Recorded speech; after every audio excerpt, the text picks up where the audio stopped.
It's Sunday. It's time for another story. I'm sticking with my ruling on this, that there's going to be no strong language, there's going to be no adult situations in the story, but that doesn't stop tonight's story from being deliciously gruesome.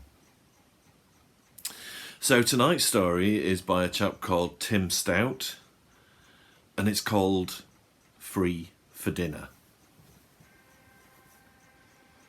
Gooseflesh. The shivers, fear of the unknown, call it what you will. It's the spectral hand that sets the churchyard lich gate creaking. The heavy tread upon the cobwebby staircase of the house they said was empty. Maybe even the tapping outside those tightly drawn curtains as you read this story. That tapping you still insist is nothing but the wind. We all do everything in our power to keep out of its way. That's why sometimes it comes looking for us.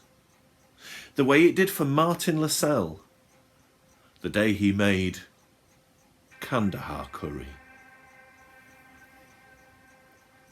To the greying widowed solicitor, washing up was a soothing household ritual. He stood at the kitchen sink, ruminating over his solitary meal and rinsing the few pots and pans required for its preparation. Cutlery to the left of the draining rack, plates to the right. Since he was far too careful a man to drop anything, they were all old friends. He'd done the lot, and he was feeling under the warm, greasy water for the plug when his groping fingers closed over an extra item and came out holding something he'd never seen before. Lascelles' sober features tightened in astonishment as he stared at the strange black receptacle.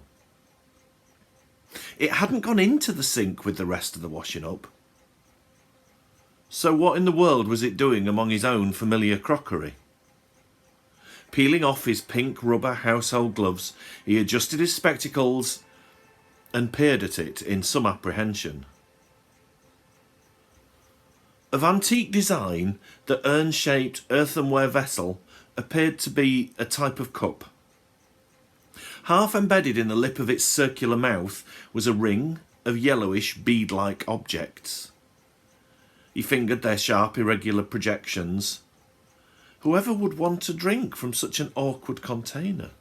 Certainly, he'd never possessed anything like it, but obviously somebody must have put it in the sink. He hesitated before yielding to an impulse to search the house just in case. In case of what, he didn't quite know, but a thorough inspection of every room soon ruled out the possibility of forced entry. Since he had spent the whole Sunday afternoon in the garden constructing his new rockery, a break-in seemed hardly likely, and even supposing that by an incredible legerdemain the cup had been slipped in the sink under his very nose, surely no flesh and blood intruder would have been able to penetrate locked doors and latched windows without leaving some trace of his passage. During his many years with county prosecutions, Lascelles had handled hundreds of cases involving trespass by force, but he had yet to hear of the culprit proving to be a phantom. As a man of settled habits who hated his routine disrupted, he was filled with an urge to fling the enigmatic cup to the dustbin. As a lawyer, he resisted the temptation. There was no telling who might come looking for it. The more he brooded over the owner's identity, the unhappier he became. Normally someone who was perfectly content with his own company, he began to feel uncomfortably conscious of the extreme isolation of his home. Perched high on the gorse-tangled flank of Whittlesea Hill, the house was a good 2 miles outside the nearest village, in the wooded Slane Valley. A strange cup that appeared from nowhere. It wasn't the kind of thing one ought to ignore. Uneasiness started to seep into the corners of the riddle. But quite at a loss as to what to do about it, he decided to let the matter stand as it was for the time being. Instead, he fetched boots and spade and went out into the garden to carry on with his rockery. The pond at the foot of the landscaped area was still too shallow. He dug down into the virgin soil, from time to time scrambling out of the pit to shape the growing mound of excavated earth, and was still toiling 3 hours later when the light commenced to fade. Too tired to ponder the problem afresh, he went straight to bed. Lascelles didn't like mysteries. He found them confusing and worrying, and getting up the next day, he half hoped that the peculiar black cup would have somehow vanished with the night.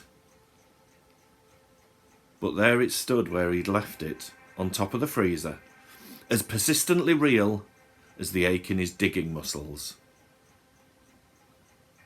He took it with him to Slane Petty Sessions, and after the magistrates rose for the afternoon, sought out a member of the probation service who he'd spoken to as of belonging to the town's antiquarian society.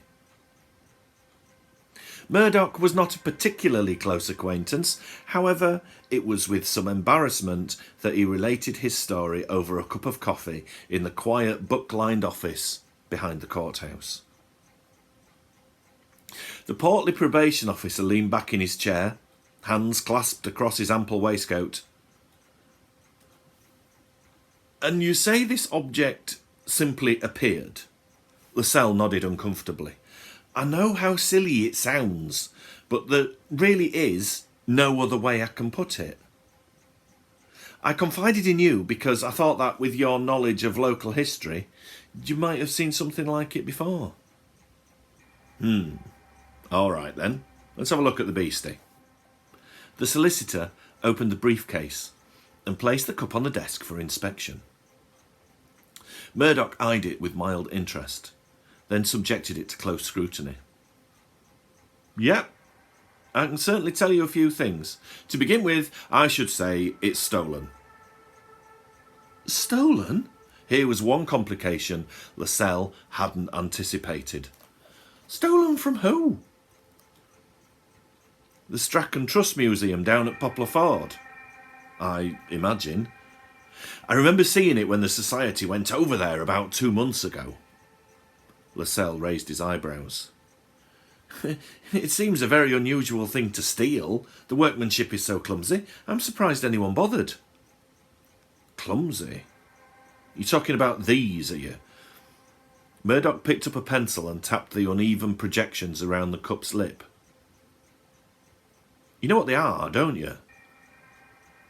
"The teeth. Human teeth." "From what? A corpse? Oh, how horrible." "Gruesome, I grant you." The probation officer smiled at the elder man's obvious distaste.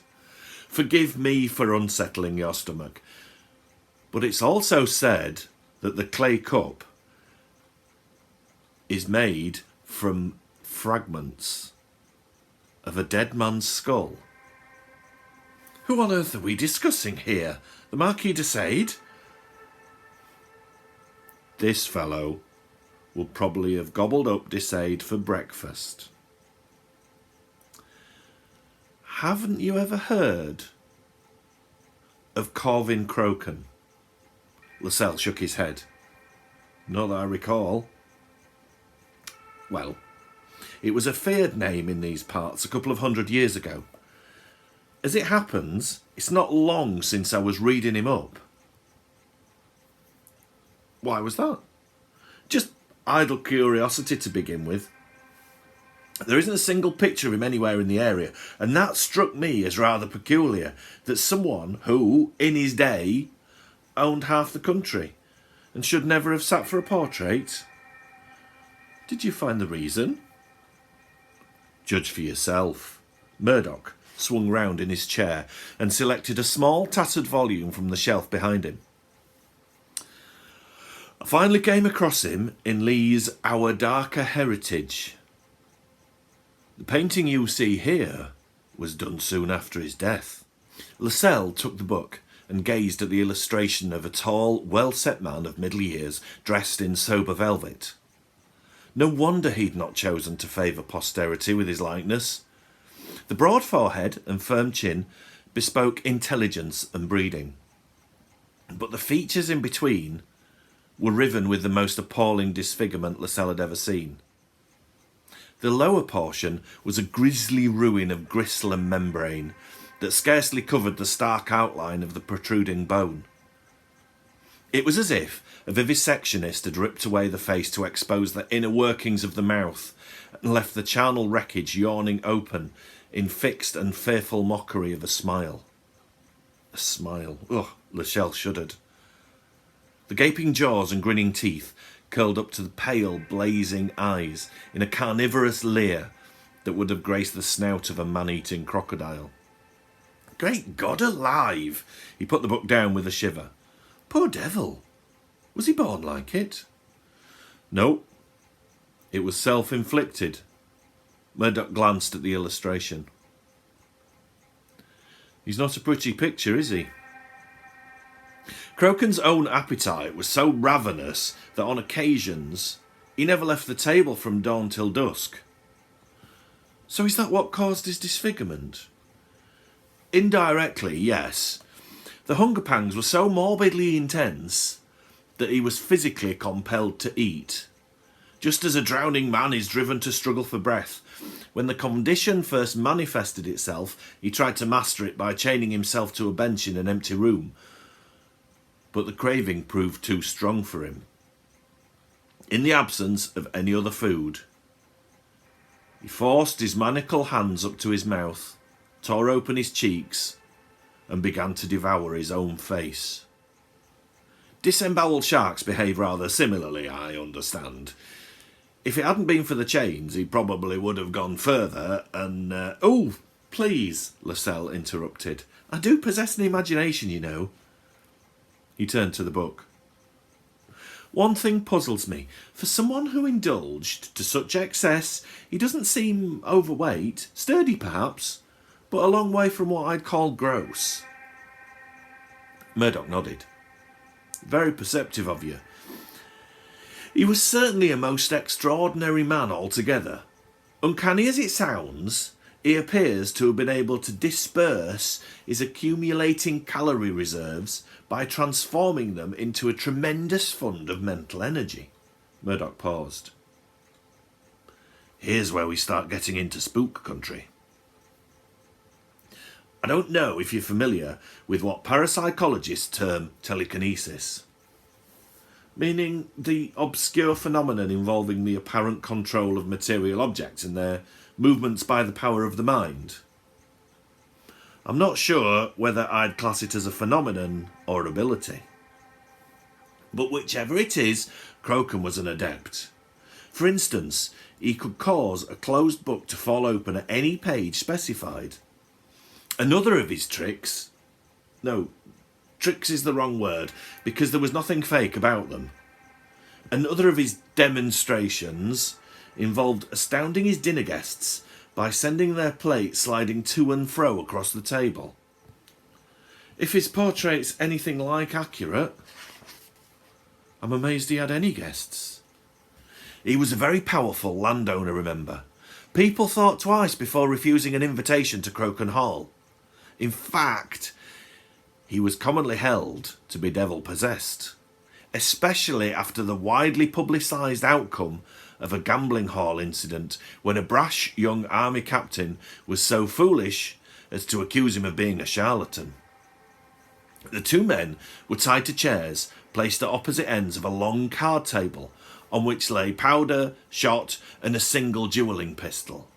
The candles were extinguished, and witnesses afterwards swore that Croken's tightly bound hands never stirred, as all present in the darkness heard the slow, deliberate sounds of a firearm being loaded, primed and cocked. At the final click of the lock, the young officer began moaning in despair, but his sobbing apology was cut short by the flash and report of a discharged weapon. On relighting the candles, the shaken seconds found their principal fatally wounded, his mouth shattered by the heavy ball. Threatening immediate arrest for murder, they rushed to examine Croken's fingers, only to find them innocent of any trace of the cigar ash purposely scattered on the pistol's butt. Folk who lived in these parts told other, darker tales. Tales which, in view of Croken's social prominence, were best not repeated openly. Far too many servants, it was whispered, had vanished from his employ. When pressed by authority, Croken simply pleaded a gentleman's plate. What if he did prefer continental cuisine to the dull hashes of his own country? And to what end summoned cooks from France and Italy? Their occasional departure home was no reason for King's men to come prying around his kitchens, encouraging gossip amongst the rest of the staff. To society's rumour that sinister rites were being practised within his walls, he made no answer, content that his formidable reputation with steel and lead should curb the popular feeling against him. Then came the night when an unfamiliar dinner guest was unmasked as a hired assassin. On learning that the intruder had already obtained his fee from the unknown plotter who'd engaged him, Croken, whose sense of humour was as warped as his face, invited the man to remain, finish his meal, and earn his price. Relieved of the stiletto found in his boot, the assassin, a Gascon, boldly sat down to dine and commenced boasting of his professional expertise and what he would do to Monsieur Tete de Mort. After all had eaten, swords were brought, the laden table was pushed back before the blazing hearth, and ringed by excited guests, the pair came on guard in the middle of the stone-flagged banqueting hall. The swarthy bearded assassin was an experienced duellist, but for all his supple wrist and nimble footwork, he soon found himself retreating before his intended victim. Croken fought with superhuman ferocity, battering down his opponent's probing point in a frightening whirlwind of steel. It was a style of swordplay the Frenchman had never met before. Forced to abandon his subtle feints and pris de fer, he fell back on the defensive, and his glittering weapon flickered desperately in the firelight as it darted frantically from one parry to another. In the face of such brutal onslaught, his vaunted fencing skills were of no avail.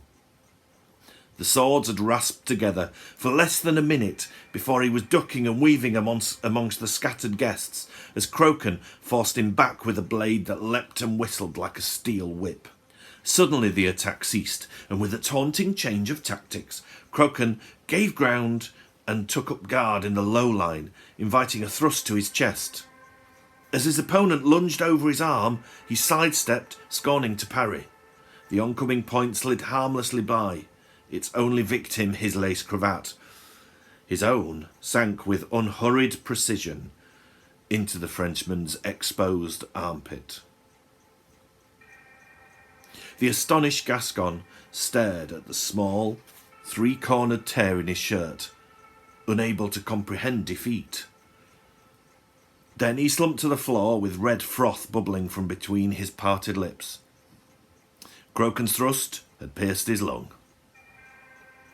The elated victor turned to acknowledge the applause of the onlookers, but pride in his murderous trade drove the dying assassin on. He struggled to his feet and, seizing a carving knife from the table, lurched forward with an upraised fist. Though he was dead before the blow landed, the blade in his lifeless hand sheared on through the lace and flesh and bone to sever Croken's head from his shoulders. The guests' cheers trailed off as the stricken man toppled and fell with a heavy thud, showering the grey flags crimson. No one dared move. In the paralysed silence, the only sound was the steady splatter of jetting blood. Then, to the utter horror of the entire company, came the slow rasp of ringed fingers on stone as the headless body shuddered, rolled over, and began to crawl purposefully across the floor. The group stood petrified. What manner of man was their host? They'd all seen him killed. He ought to be dead.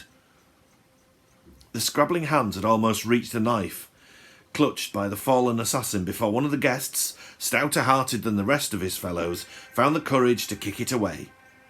Roused to action, the rest ran for their swords. Within seconds, the decapitated carcass was bleeding from a dozen further wounds and squirming like a gaffed pike. Yet still, it refused to die. In panic, the guests smothered the figure with a tablecloth. The gruesomely stained bundle was thrown into a carriage, and the party sped forth into the night. Some were for delivering the body to the church, others argued for the madhouse, and their destination was still undecided when the horses, sensing the eerie presence within the coach, plunged off the road, whinnying in terror. The wild cross-country ride ended only when the bucking carriage entered the fringe of the woods and shattered a wheel against a fallen tree.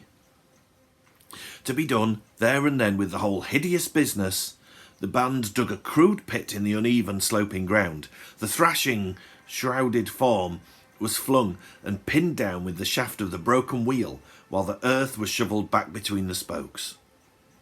Twice the clutching hands clawed free before the pit was finally refilled. Not until the occupant was several feet underground did the sweating men realise that in their haste they buried the body without the head. However, since they were all adamant that nothing would induce them ever to set foot in Crowcon Hall, there was no more to be done. Within a matter of days, each had made his own plans to leave the district, and the location of the unmarked grave never became known. That wasn't quite the end, though. The head, or what was left of it, came to light among the ashes, raked from the banqueting hall's fireplace, where it had evidently fallen after being struck from the body. Crowcon's mistress had the skull pounded to dust and made into the vessel we have before us, so that she could toast the memory of his kisses. According to Lee's book, she was blind. Murdoch picked the cup up and gazed at it. There's the legend. What do you think of it? Lascelles shrugged. I'm obliged to you for a very pretty little story, but I don't see how it explains what the thing was doing in my kitchen, even if you're right about it having been stolen. Let me check with the museum. Murdoch got up. Excuse me for a moment. I'll have to go to the general office to get an outside line. Lascelles sat staring at the cup on the desk. The black, jagged-mouthed vessel seemed to demand his attention, and he had the sudden feeling that across the centuries, Crowcon was baring his teeth at him. Determined to stifle such an absurd notion, he reached out to examine it more closely. Afterwards, he couldn't have said quite what happened, but somehow in leaning forward, he cut his thumb on the sharp lip and involuntarily knocked the cup off the desk. As it fell, the door opened, and Murdoch returned. The two men exchanged a bewildered glance.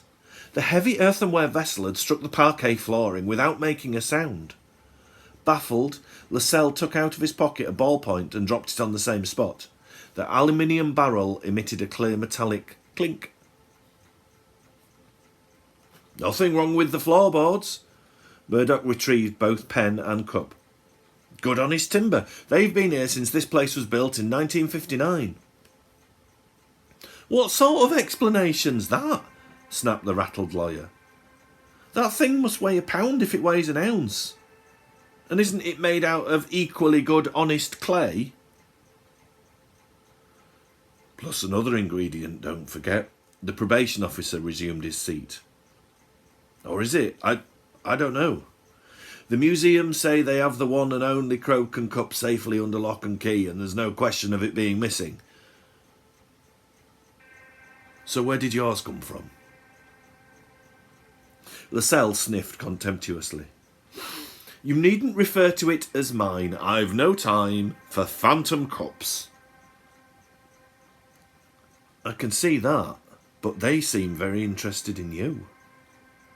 The elderly solicitor fought to hide his growing alarm. Since it appears to intrigue you so much more, let me make you a present of it. He pushed the cup across the desk. Here, take it. Murdoch raised his hand in protest. Oh, no thanks. I don't have your robust scepticism.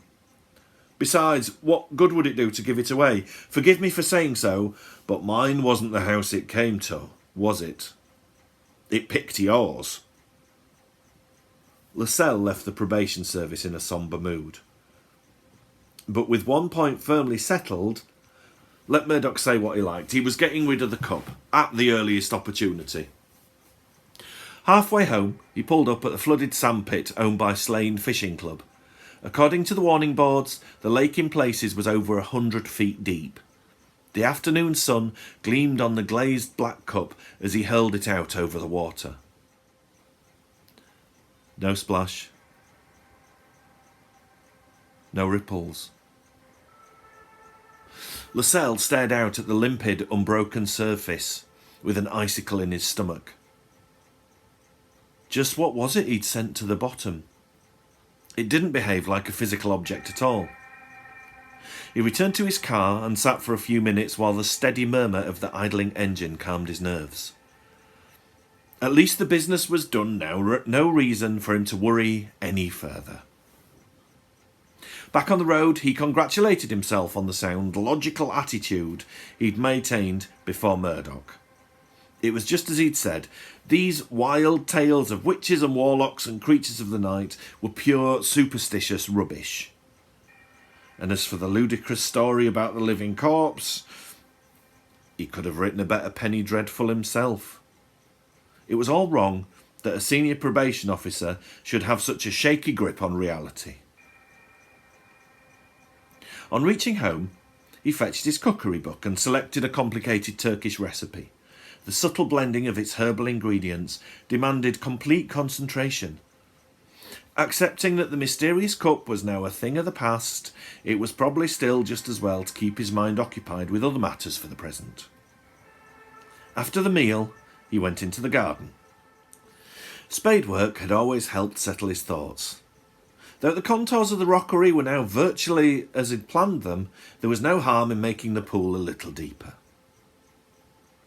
He dug on down for a couple of hours before going inside to spend the rest of the evening reading the case papers for the next day's court. Lascelles normally slept soundly, but that night he woke shortly before 12, his eyes open.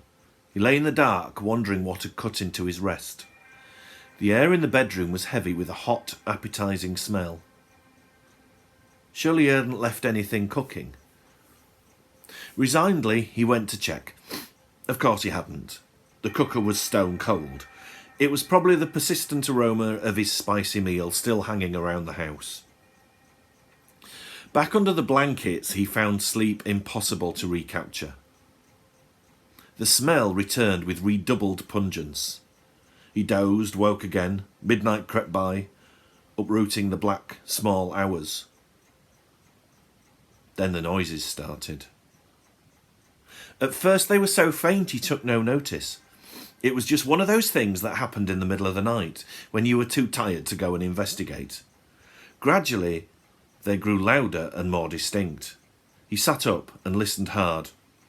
No doubt about it, there were people below, talking and moving around. Lascelles had never had burglars before. Fearfully, he edged out of bed, put on his dressing gown and slippers. If only there was something he could use as a weapon. The familiar staircase was a skin-prickling well of deep shadows. He tiptoed down, taking agonised seconds over each step. Outside the lounge door, he paused. From within came the murmur of conversation and the clatter of cutlery. It sounded as though a dinner party was in progress. Whatever was inside, it couldn't be worse than the shambling horrors gibbering in his imagination. He turned the handle and opened the door. Immediately the sound ceased. The sudden, unexpected silence gave him the courage to switch on the lights. The long through lounge was empty. There was no disorder and nothing to indicate the presence of any intruders. But at the far end of his mahogany table, dripping wet and streaked with grey ooze, stood the black cup of Corvin Croken. Shock grabbed him by the throat. It couldn't be. It just couldn't be. Not when he knew for a fact that the thing was at the bottom of a lake 6 miles away.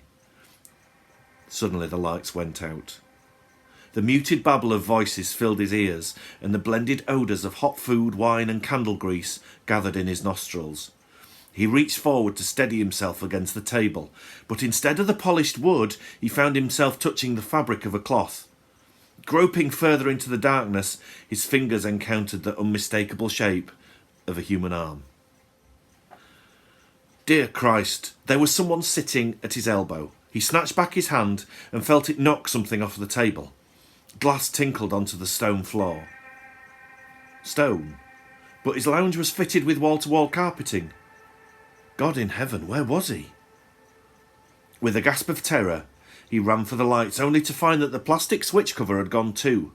Even the wallpaper was missing. There was nothing beneath his fingertips but wooden panelling. The darkness faded into a gloomy green half-light, and turning he saw that the surroundings of his own house had disappeared.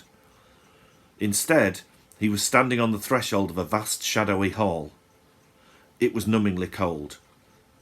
His body, and even his thoughts, were as sluggish as if he'd been plunged deep under water.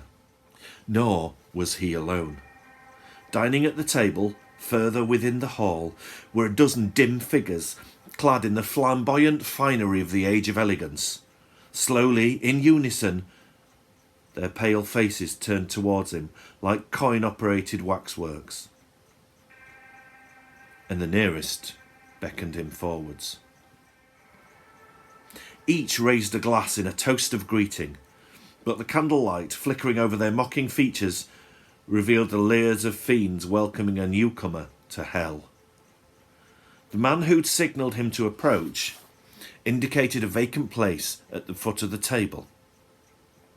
At the head, before a high-backed chair carved of oak, was the black cup. In the murky light, its dark silhouette was shifting, spreading and swelling as if invisible hands were remoulding the constituent clay. Lascelles tried to make out the ring of teeth, but he could see no sign of the pale glimmer. Then the shapelessness resolved itself as the cup opened its mouth and bared them at him. Staring down the table at him was the head of the grinning nightmare from Murdoch's book. Lascelles shrank back in disbelief. No picture could have prepared him for the real thing. Pulsing red suffusions mottled the livid flesh, and the gaping cleft between the cheekbones gulped ceaselessly open and shut like the jaws of something from the ocean floor. The broken features were nearly face nor skull, but a ravaged no-man's land between life and death. Lascelles tried to tell himself that what he was seeing was no more than a macabre apparition and that he would come to no physical harm. But there was something so horribly real about the way Croken was looking at him. Meanwhile, 2 liveried figures had emerged from the depths of the great hall. Differentially, they placed a large writhing sack before the head. One of the guests drew a knife and cut the drawstring. Before Lascelles could guess what new horror it contained, the mouth shook open and a slender feminine arm slid into view. His heart bounded at the single razor-edged shriek as the man reached inside and stabbed the occupant, then, gripping the quivering hand in his own, severed it from the wrist. The head, which had been watching gleefully, opened its maw as the guest held out the dripping morsel. Lascelles shuddered. It was like feeding time at the zoo. No wonder servants alone in the world hadn't lasted long at Croken Hall. Now the company were on their feet, toasting their frightful host. Croken, Croken, Croken, they chanted, until the name was lost in a gobbling rote of adulation. Lascelles closed his eyes, but a powerful mental force wrenched up his head and prized the lids apart, compelling him to watch. The gorging monster settled down to dispose of its prey. The grey, cadaverous features surrendered all human appearance as they broke open into a distended pouch that hauled itself painfully over the proffered gobbets in a famished spasm. Throughout the ghoulish repast, Croken stared full at him with the cold, unswerving glare of a feeding python. Where the meal disappeared to, Lascelles couldn't see. There was nothing beneath the head but a shadowy table. Yet finally the blood-sodden sack was flung down empty as the horrible spectacle came to a halt.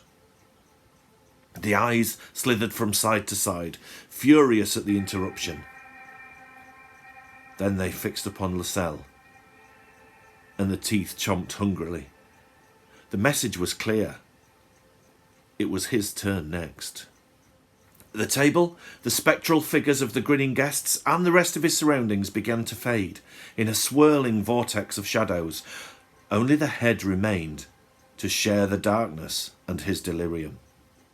It had swollen to superhuman proportions and was looming above him like an immense toothed hood as the cringing Lascelles slipped from his seat. The death's head yawned open. It descended. It began to close over him. Was this dank, dripping cavern of flesh the last thing he would ever see? In a desperate last-minute bid to save his life, he seized his fallen chair and thrust it with all his might into the giant face, now inches from his own. The claws clashed like the gates of hell, crunching the wood between slabstone teeth. As they gaped apart for the final mouthful, the splintered remains fell out on top of him. A section of half-chewed frame landed on his hand. Hurling himself backwards, he flung it defiantly into the reeking chasm. Though his eyes were now closed, he heard the shatter of breaking glass and felt a cold draught on the nape of his neck. Seconds passed. No slicing teeth cut him in two. No monstrous tongue enfolded him. Rolling over and opening his eyes, he saw the French windows of his own lounge. One of the panes had a hole in it. Without looking back, he sprang to his feet, tore open the latch and rushed outside. He was in his back garden. Here was the lilac, and there was the clump of peonies, and beyond, the border of white pebbles he'd collected that day on Southend Beach. He could hardly believe it. Whatever had happened was over, and he was still alive. Shaking with relief, he walked further down the garden, soaking his pyjama bottoms in the dew. Overhead droned an aircraft, its coloured navigation lights convincing reassurance that the unspeakable spectral experience was now behind him. The cool silence and vaulting night sky were like paradise. His foot struck something on the lawn, and glancing down he saw that it was the length of broken wood he'd hurled at Croken. And beside that lay the damnable black cup. This time his fury conquered his fear. This time he would dash the hellish thing to pieces. What was it but a few miserable ounces of crumbling clay? He stamped down on it. But the cup writhed aside like a living creature and sank its tooth-studded mouth into his bare ankle. Suddenly, Croken's spectre rose up before his eyes once more. The glistening pale face hovered in the night air like a gigantic Halloween lantern, its graveyard features set in a predatory grimace. "Why me? Why me?" he shouted, before turning and stumbling towards the garden wall. A few yards away was the high mound of the rockery. From the top, he could leap out amongst the gorse bushes and escape down the hillside to where there were roads, buildings, and other people. He was going to make it after all. Hampered by his injured ankle, he was limping as fast as he could towards the rockery when he heard the movement underground. The bottom of the pool was cracking open. Something that had long lain undisturbed heaved up out of the dank clay. Something that came lurching towards him in blind obedience to the call of a mind that had conquered death. The crumbling, earth-stained hands fastened upon his throat and flung him back onto the lawn. This time there was no knife conveniently to hand, as the dark figure shambled across the grass to the axe leaning against the garden shed. A chilling bray of laughter issued from Croken's severed head. Suddenly, Lascelles saw the joke and joined in hysterically. Even an unmarked grave, he realised, had to be somewhere.